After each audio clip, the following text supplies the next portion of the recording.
সকল প্রিয় ছাত্রছাত্রীরা এডুইন্সের একটি নতুন ভিডিওতে সকলকে স্বাগতম। আমরা আরো একটি নতুন ভিডিও নিয়ে এসেছি। নবম শ্রেণীর বিষয় ভূগোল, আর চ্যাপ্টারটি হচ্ছে ভূমিরূপ গঠনকারী প্রক্রিয়া ও পৃথিবীর বিভিন্ন ভূমিরূপ। তো চলো আজকে যে প্রশ্নটি আছে সেটি আগে দেখে নিই, তারপর সেটি নিয়ে আলোচনা করব। দেখো আজকের প্রশ্নটা কি আছে, আগ্নেয় বা সঞ্চয়জাত ও ক্ষয়জাত পর্বতের পার্থক্য বিশ্লেষণ করো। তো আগ্নেয় পর্বতকে আমরা সঞ্চয়জাত পর্বত নামেও জেনে থাকি। তাহলে আগে জেনে নিই সঞ্চয়জাত পর্বত বা আগ্নেয় পর্বত কাকে বলে। ভূ অভ্যন্তরের গলিত ম্যাগমা যখন ভূপৃষ্ঠের ফাটল বরাবর বাইরে বেরিয়ে আসে এবং ধীরে ধীরে সঞ্চিত হয়ে যে পর্বত গঠন করে সেটাকে আমরা সঞ্চয়জাত পর্বত বা আগ্নেয় পর্বত বলে থাকি।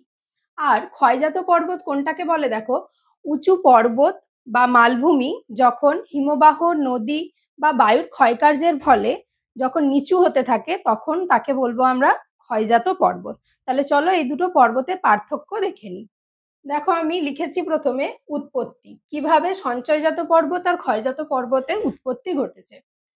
অগ্নুৎপাতজাত পদার্থ সঞ্চয়ের ফলে। অগ্নুৎপাতজাত পদার্থ কোনগুলো, যেমন ম্যাগমা বাইরে যখন বেরিয়ে আসছে তখন লাভা, ভস্ম প্রভৃতি রূপ নিয়ে বাইরে সঞ্চয় ঘটছে, তখন এই পর্বতের সৃষ্টি হচ্ছে।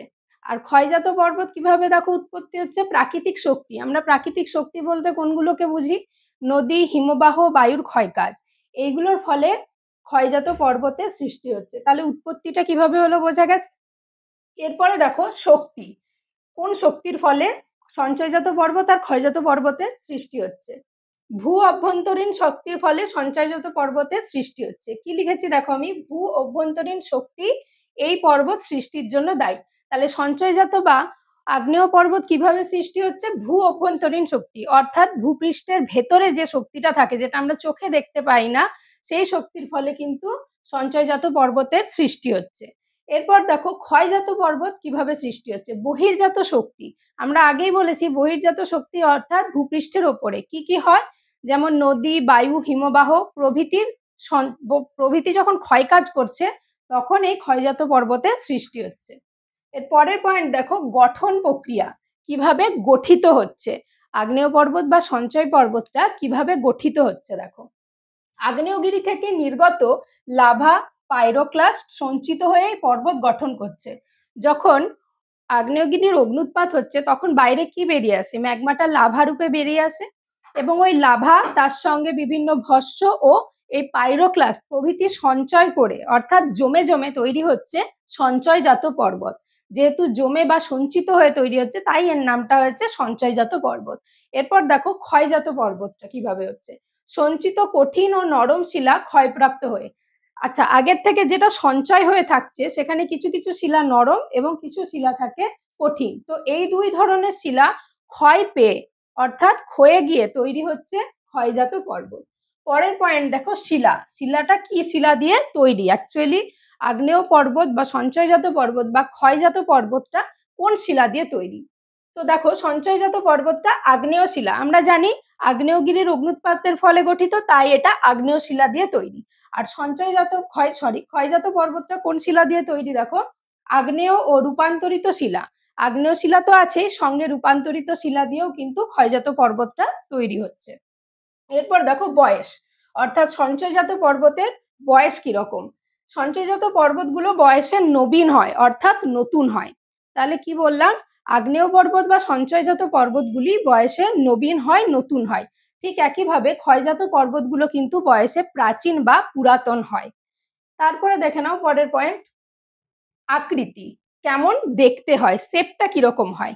ঠিক আছে, সঞ্চয়জাত পর্বতগুলো শঙ্কু আকৃতির হয় অর্থাৎ ত্রিভুজের মতো। ঠিক আছে, আর ক্ষয়জাত পর্বতগুলো কেমন হয়, যেহেতু আমরা কি জানি পর্বত কেমন হয় শঙ্কু আকৃতির অর্থাৎ ত্রিভুজের মতো, কিন্তু ক্ষয়জাত মানে ক্ষয়ে গিয়ে তৈরি হচ্ছে, অর্থাৎ এই যে ক্ষয়প্রাপ্ত হচ্ছে বলে এটা গম্বুজ বা গোলাকার আকৃতির তৈরি হচ্ছে। এর পরের পয়েন্ট দেখো, ভূমিরূপের পর্যায়। উচ্চতা বাড়ার সম্ভাবনা থাকে এই পর্বতগুলোতে, যেহেতু সঞ্চয়ের ফলে অর্থাৎ বিভিন্ন সঞ্চিত পদার্থ সঞ্চিত হয়ে হয়ে তৈরি হচ্ছে, তাই এই পর্বতটা অনেকটা উঁচুতে বাড়তে থাকে। আর যেহেতু এটা প্রাপ্ত হচ্ছে অর্থাৎ ক্ষয়ে ক্ষয়ে তৈরি হচ্ছে, তাই এই পর্বতগুলো কমতে থাকে। ক্ষয় মানে জিনিসটা ছোট হচ্ছে, তাই জন্য এই পর্বতগুলো নিচু হতে থাকে। আর ঠিক একইভাবে সঞ্চয়জাত পর্বতগুলো উঁচু হতে থাকে।